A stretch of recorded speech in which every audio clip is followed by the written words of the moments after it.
we have some folks in favor and some opposed. Representative Tanya Miller is recognized for up to 30 minutes. Representative Miller.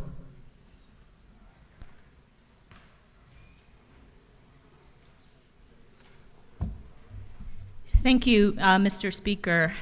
Good afternoon, colleagues. I stand before you today to speak against the passage of Senate Bill 44. As a former federal and state prosecutor and current defense and civil rights attorney, I have spent more than 20 years, believe it or not, on the front lines of our criminal justice system, working to make neighborhoods safer by ensuring that both criminals and our judicial system are held accountable. Now, before I get started on my rationale for asking you to oppose Senate Bill 44, I want to give you a hypothetical, just so that it is really clear what the applicability of these mandatory minimums will do. Let's say, for example, there are 3 young men, 17 years old, who get together for the purposes of committing crimes. That's essentially all it takes to be considered a criminal street gang in Georgia. 3 or more people who associate or organize for the purpose of committing crimes. Now, those crimes do not have to be violent. Those crimes can be misdemeanors. There is a possibility that people will organize or associate to commit crimes that are not violent. So just put a pin in that as I share this hypothetical. 3 boys, let's say they're from my neighborhood, Grant Park, right? I'll use my neighborhood so it's not putting one else's neighborhood on blast. These 3 boys call themselves the Grant Park Boys. They're 3 seniors at Jackson High School, and they like to get together to tag or do graffiti on buildings. They do smiley faces, and they do it on lockers. They also like to get together and pool their money after school to buy marijuana. Now, let me stop there, because I want you to know that nothing in my comments is meant to endorse any of this behavior. Criminal street gang behavior is bad. It is wrong, and it is something that we ought to actually come up with policies that combat against. But let's just stick with this hypothetical for a second. These 3 17-year-old boys have just violated Georgia's Gang Act, which, by the way, is the most robust, the most comprehensive, and the most powerful in all of the United States. There is no dispute about that. My Grant Park boys get arrested. My Grant Park boys get charged with participating in criminal street gang activity. Those boys will each face a mandatory minimum sentence of 5 years in prison to serve in the Department of Corrections. 5 years to serve. Now let's say one of those 17-year-old boys pulls his 16-year-old cousin to come along with them when they pool their money together to buy some marijuana to smoke at one of their houses. Now that 17-year-old boy who has recruited someone under the age of 17 to participate in criminal street gang activity, that 17-year-old boy is facing a mandatory minimum 10 years to serve in the Georgia Department of Corrections.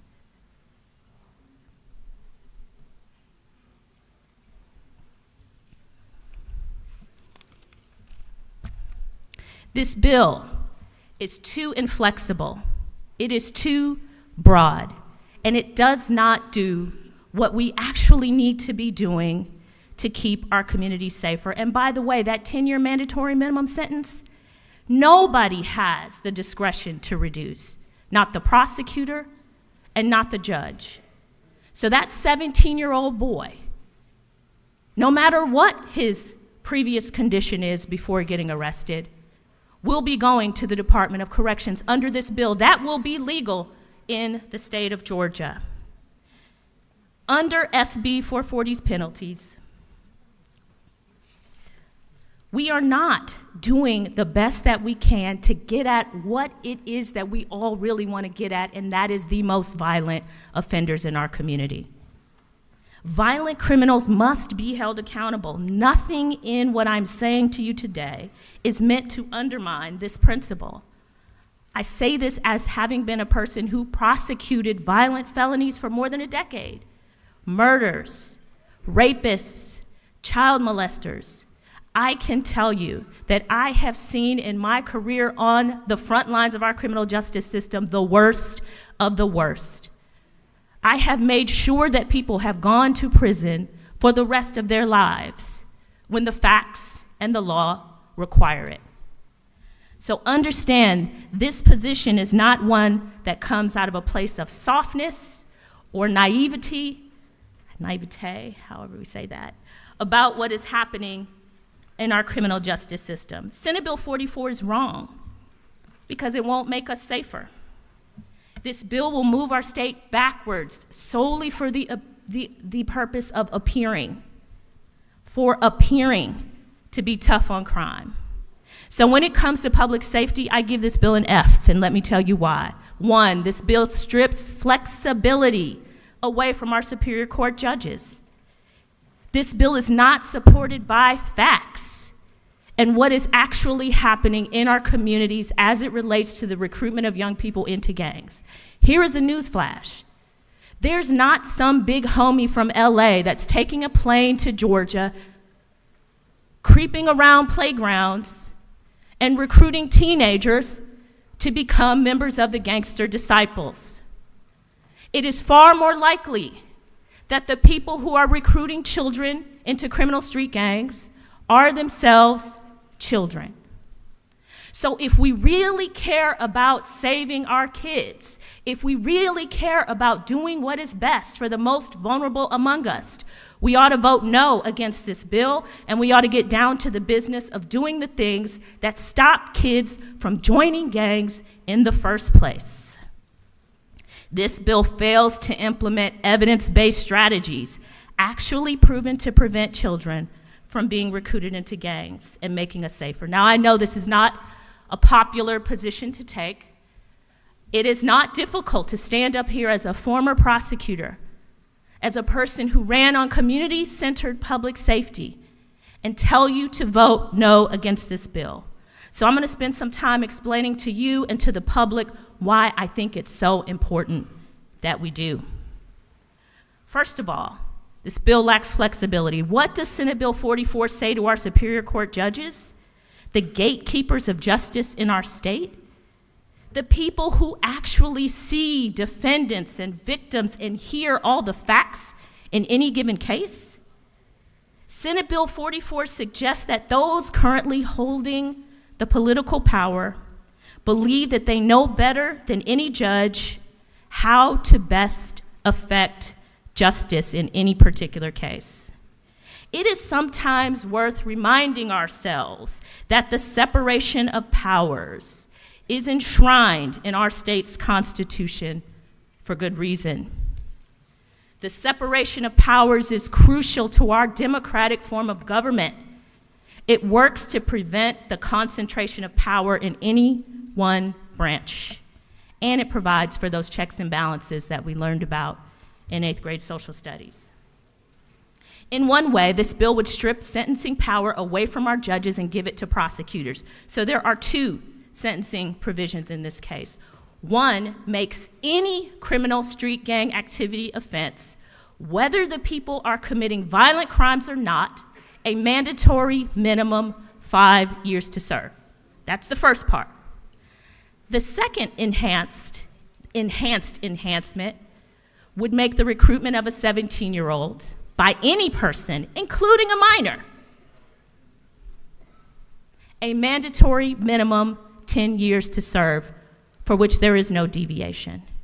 And so I want to correct something and make it clear before I go any further, because there will be circumstances under which people who are 16 and who are 15 and who are 14, if they are charged as adults in our criminal justice system, they will be subject to the same mandatory minimum sentences as adults. Let me say that again to be clear. There are mechanisms in our law to charge people as young as 14 as adults. There are mechanisms in our law to remove children from juvenile court and have their cases adjudicated in Superior Court as young as 14. Those kids, if they are also accused of recruiting someone under the age of 17, will be subject to these mandatory minimums in our current judicial system as this bill is written. Be clear on what you're saying today if you vote yes to this bill.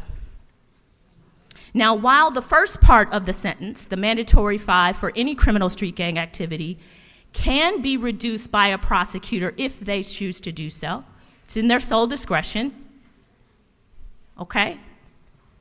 Can be reduced by a judge, but only under very limited circumstances.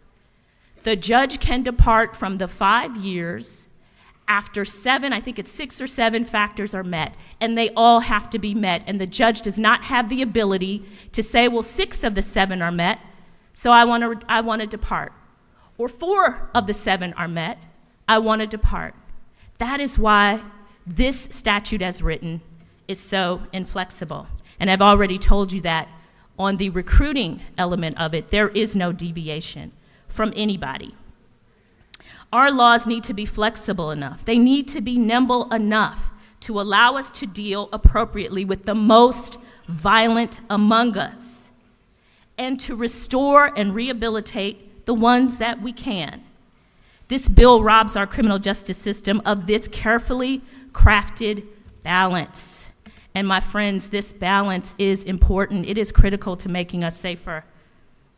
This bill is not based on facts. It wasn't so long ago that Governor Deal established the Georgia Council on Criminal Justice Reform with the blessing and support of this body. Governor Deal realized that the way our state was handling crime and punishment needed to be rethought, both from a human and an economic perspective. Over a 5-year period, the Council on Criminal Justice Reform conducted a comprehensive review of every aspect of our state's criminal justice system.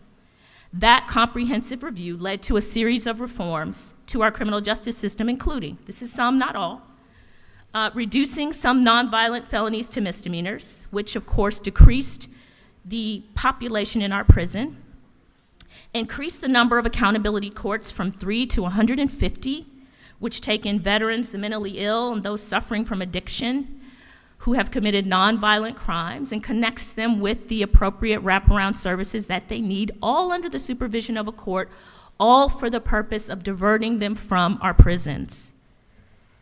These reforms reduce the rate of recidivism and the number of incarcerations dramatically. Now, this is pre-COVID, because I think once you talk about COVID, the numbers start to skew a little bit, as they have all across the country. But from 2009 to 2018, the number of offenders sent to Georgia prisons dropped by almost 20% based on just these reforms. And the number of Black Georgians who were in prison dropped by 30%. All of this was done in good faith by Governor Deal, by the Supreme Court Justice, Chief Justice Boggs, and all of the members who participated with a focus on public safety, which led to an overall drop in our crime rate because the reforms focused on redemption, rehabilitation, fair sentencing, and appropriately saving our resources for the worst offenders among us. What we are witnessing here today, some might argue, is an attempt to usurp the authority of our judicial branch for the purpose of what appears to many to be political grandstanding. There are some who believe that signing this bill into law would send a, quote, strong message to gang leaders. To paraphrase a message we have heard at the highest levels of our state government, you come after our children and endanger our communities, we will come after you. That certainly sounds tough. But what actually does this bill propose to do in reality, affirmatively, to protect our children?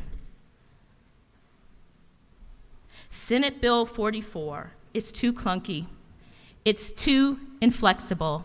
It provides no safeguards for juvenile offenders who often become involved with gang activity as a result of other juveniles, instead of adopting evidence-based strategies seeking to prevent violent crimes, including strengthening educational wraparounds for poor students, at-home interventions that have been proven to help poor kids who lack parental guidance and support at home, housing support for children who are experiencing homelessness.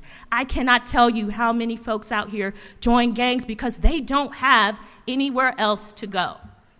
They are literally hungry. They are literally stealing Vienna sausages from gas stations. Employment programs for our young people. Increased access to programs proven to reduce gang involvement by strengthening mentorship programs. This bill prescribes a one-size-fits-all approach that is heavy on prison and light on hope.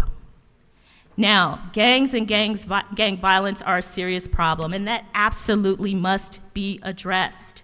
It must be addressed, and there are ways to do it. We must focus our deterrent efforts on the few who are causing the most problems. We must be smart about how we utilize our resources to focus on the most dangerous among us. We cannot continue to keep painting with a broad brush because the sound bites make hay for us back home. Any serious attempt to address the problem of children being recruited into gangs must begin with tackling the root causes. We know which children are most at risk at becoming involved with a gang. Let's save those children. Let's help those children. Let's interrupt the process of gang recruiting in a meaningful way. It's not a mystery. The primary factors are child abuse and neglect, academic problems, disciplinary problems at school, a lack of parental involvement, poverty, hunger, and homelessness, alcohol and drug abuse, and of course, mental health problems. When children are acting out, it is not because something is inherently wrong with them, it's more often because something has happened to them. We are most often seeing the impact of, quote, adverse childhood experiences. Living in a state of poverty in and of itself is deemed an adverse childhood experience. Children and young people join gangs for many reasons. Their brains are still developing. Remember this conversation from last week about how 17-year-olds just don't have the mental capacity to know what's best? It's not certain 17-year-olds, it's all of them. It's the nature of being a 17-year-old or a 16-year-old or a 14-year-old or a 15-year-old. They cannot and often do not make wise choices. Anybody ever raised a teenager? Especially in the absence of positive role models and alternatives in their lives. According to the most recent data from Kids Count, 20% of all children in Georgia, 20% of our precious children in this state, they're still precious, right? 20% of our children in Georgia are living below the poverty level. Of those 20%, half are living in what is defined as extreme poverty. If we truly want to address violent crime and gangs and interrupt the lifeblood, which is in fact the recruitment of young children, we cannot and should not ignore this connection. Many young people, ask any prosecutor or defense lawyer or social worker or judge. Many young people join gangs because an older sibling or a neighbor is involved in the gang.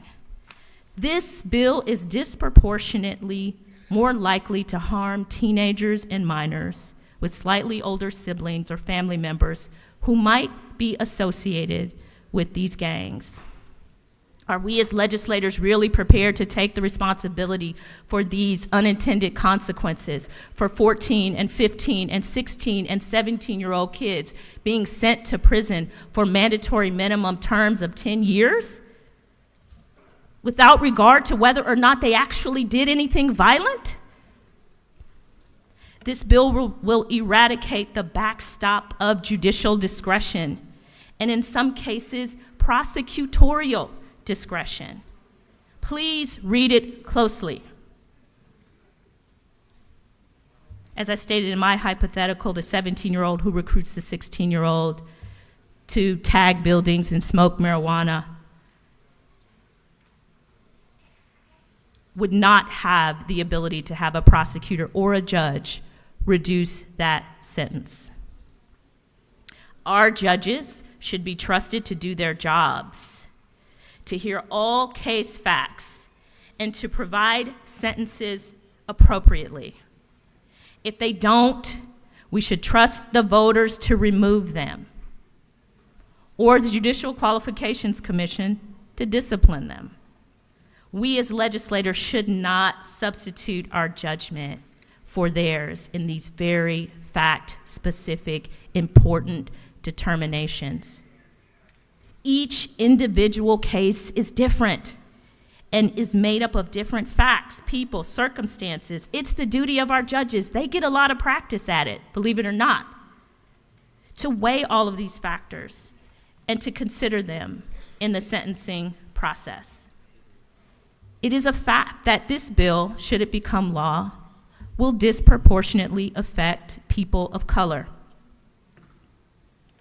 It will disproportionately affect people of color.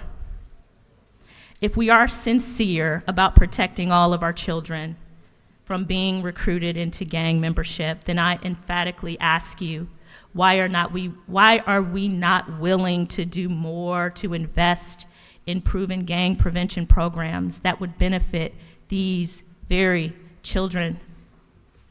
Let's invest time and resources in addressing the factors that make these children vulnerable in the first place, that make them prime targets to be recruited or enticed into gang membership.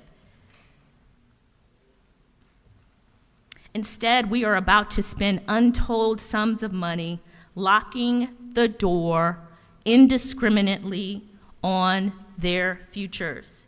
We could do so much more in this state to ensure that the children in Georgia don't feel the need to join a criminal gang. We know that 95% of a child's brain development happens within the first 5 years of life. Let's talk about some of the things we can do.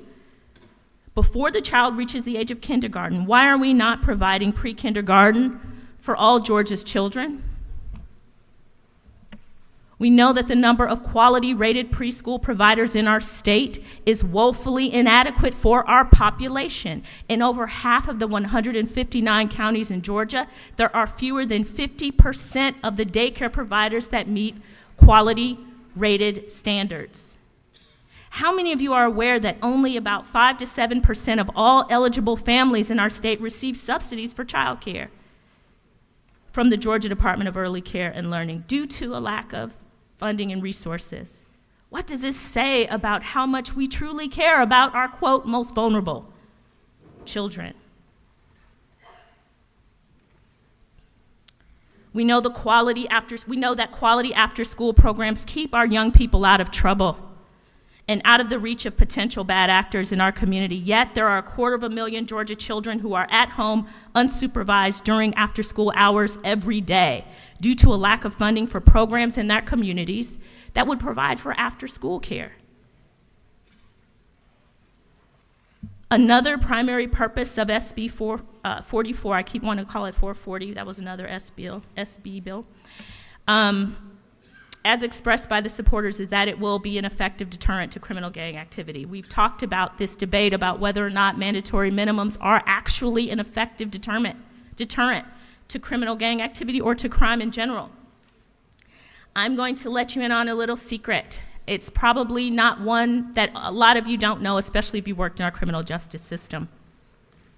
People who commit crimes, especially children who commit crimes, have no clue about what we do down here. They don't know penalties. How can they be deterred by something that they don't even know? Many of them don't even understand the difference between a public defender and a prosecutor when they get into the courtroom. I've actually had to explain that to children that I've represented. Georgia already has, as I stated before, one of the most robust anti-gang statutes in the entire country, and it has been in place for many, many, many years. We're probably number one in terms of legislation combating gangs. Yet our anti-gang laws have not deterred gangs from taking root in our community. Why? Because it takes more than just passing laws. As a Fulton County prosecutor, as I told y'all, I served in both the crimes against women and children and the homicide unit. Again, this is not me being naive, but we just have got to understand and realize that there has to be an ability for the folks who are working on the front lines to have flexibility. When we lock the door and throw away the key, we must always remember that that is not the end. The offender is still connected to the community. That offender will most often one day return to the community, and the longer they've been incarcerated, the harder it is to re-enter them into society, the more difficult it is for them to become productive members of society, to get housing, to get jobs, to not recidivate. This does not make us safer. With 1 out of every 18 adults under some form of correctional control, Georgia has the highest rate of correctional supervision in the country. To put this in perspective, Georgia's rate of correctional control is 73% higher than that of Pennsylvania, the state with the second highest.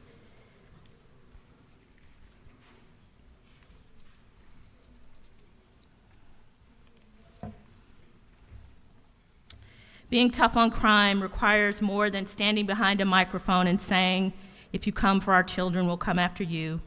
We have a systemic problem in our communities where gang violence has taken hold. It is rooted in poverty, it is rooted in fear, and it is rooted in hopelessness. Local communities should be incentivized to come together, bring all stakeholders to the table, and create plans that will work to prevent violent crime. These plans must be both law enforcement led and community centered and led by the folks in our community.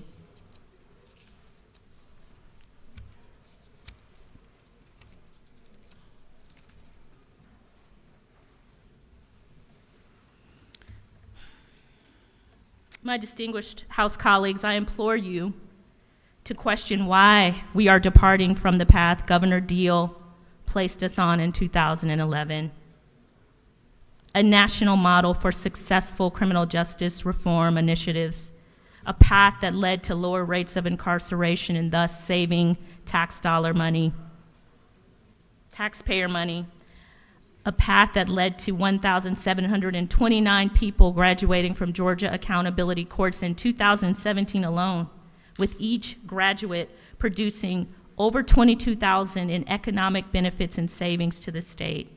In all, more than $38 million, because we were able to divert when it's appropriate, when we are flexible, when we operate based on facts. And this information came from the University of Georgia Carl Vinson Institute.